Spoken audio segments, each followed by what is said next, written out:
A couple of notes, both on the procedure we'll be following, and also the process. We were fortunate again to have a wonderful slate of applicants come forward. They were gracious with their time. All of them had given their potential candidacy on the board a great deal of thought, presented themselves consistently very well, diverse set of skill sets, expertise, and personalities, all of which are factors that go into considering becoming part of our board team. So I want to thank everyone who did come forward. So on to the procedural rules. We are a board of 6. Joe Mattiassi, as Connie mentioned, is out of town traveling for work, and we still need a majority of 4 affirmative votes to appoint any of these board vacancies, so 4 being the majority of 6. Should we not be able to arrive at an agreement on one or all of, I don't think that will, hopefully that won't happen, then we will call for a second vote.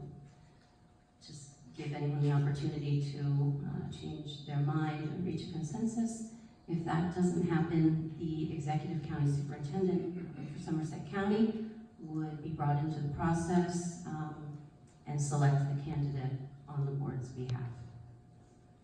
So if that's clear, I would now like to open the floor for nominations to fill the board seat vacated by Mrs. Glass-Fernells.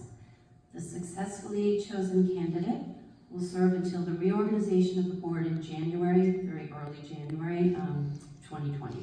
So this is the shortest term, it's several months.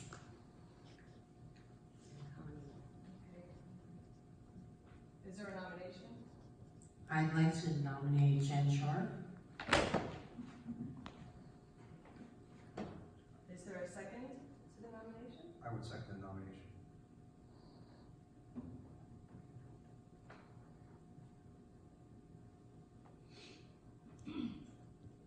Is there any other nominations? Is there, so now I'm going to do a voice vote, if all are in favor. Discussion. Oh, I'm sorry. Okay. And you just use the roll call order, and I guess I can do that. I'll just use this order. Dennis, would you like to discuss?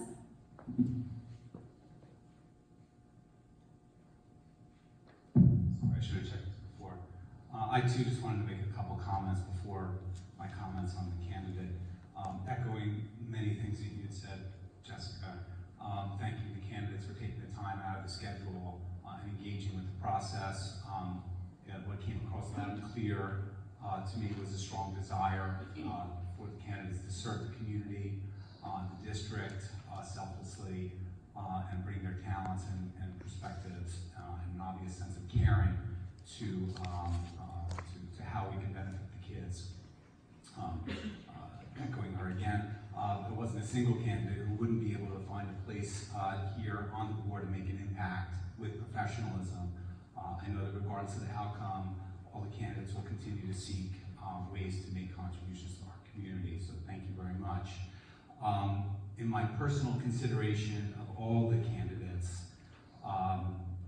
the interviews and the perception of, my perception of the current needs, I was influenced by some key criteria, which included, not in any order, the actual content of the interview, the district experience, the direct experience in the field of education, understanding the current profile of our board is what I would call business heavy.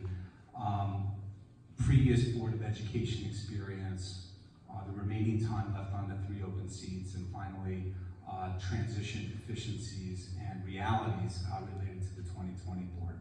So with that, and that applies to all the candidates tonight, how I kind of thought about things. Obviously, Mrs. Scharf it fits that criteria, of course, perfectly with regard to involvement with knowledge of the field of education. She's been very involved with our district, coming to board meetings very regularly, expressing a lot of viewpoints, facts on the ground, ideas and things like that, some of which we've brought back to committee and discussed in various committees over the past few years. So I am very supportive and endorse Mrs. Scharf. Thank you. Mr. Bartola? Sure.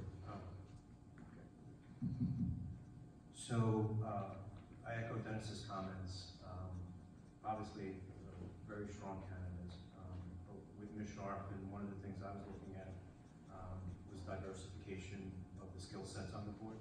I do agree with Dennis that some of the recent changes, myself and others being on the board, we may be attorneys, we may be in the financial industry, be able to look at budgets and everything else. But this is a school board, so it's important to have educators, and Ms. Scharf certainly has that experience. And from Dennis's perspective, and I agree, participation in the community is key. Ms. Scharf has often been at the meetings, has contributed, has spoken up, and I think that's very important, and she can add immediate value to the board.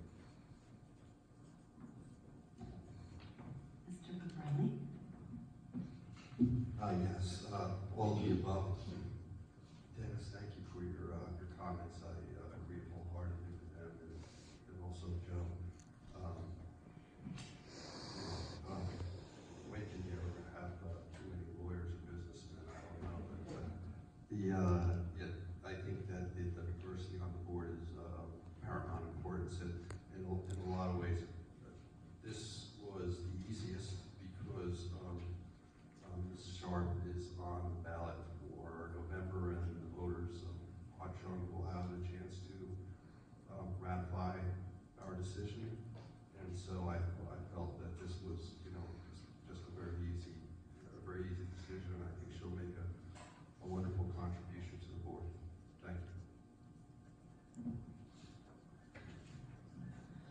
I just wanted to thank all of the community members who came in to interview with us. It was a pleasure meeting all of them. We have such great people in our community who can assist us not only on the board, but as Mr. Bako said, all around. I don't think that there's really anything else that I could add to, to describe Jen Scharf. So I think the gentleman, said everything and said it very well.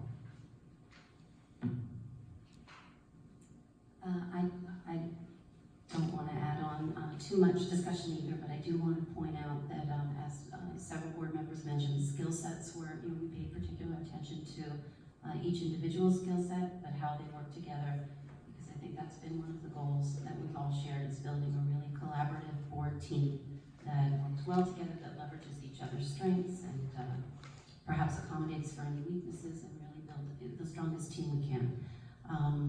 Just quickly to discuss some of the things that jumped out at me about Jen, and having known Jen through the years through the schools, I did not know that she had previously been a tenured first grade teacher in Bernards Township, which that is the Basking Ridge School District, large district, and she was able to communicate and articulate to us that their layers of checks and balances enabled a lot of the high standards of excellence that that district had at the time and still has.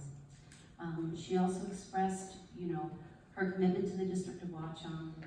Obviously, she's put her own 3 children through these schools, has spent an inordinate amount of time volunteering in schools. As Dennis said, she's come to board meetings for probably 10 years and participated in a meaningful way. And something that she had expressed to us when she submitted her application, I guess, or letter for candidacy, was that Watchung is so special in her professional opinion because we only, and everyone knows this, we only have 2 principals, 1 superintendent, our own BOE made up of our community members, and no layers. And this is why the board members, she expressed, need to be so vigilant, because those layers of bureaucracy, and not in a negative way, that she experienced working as a tenured teacher in Basking Ridge don't exist here. And those were the checks and balances that enabled them to achieve excellence, and we have to be that. So I thought that was very insightful, and I appreciated that, and I think she'll make a great contribution to the board. And if there's no further comments, we can do a voice vote. All in favor of Mrs. Jennifer Scharf serving on the Board of Education until the next reorganization meeting, please signify by saying A. Aye. A, aye. Aye. All in favor? Aye. And no one's opposed? Okay, so it's unanimous.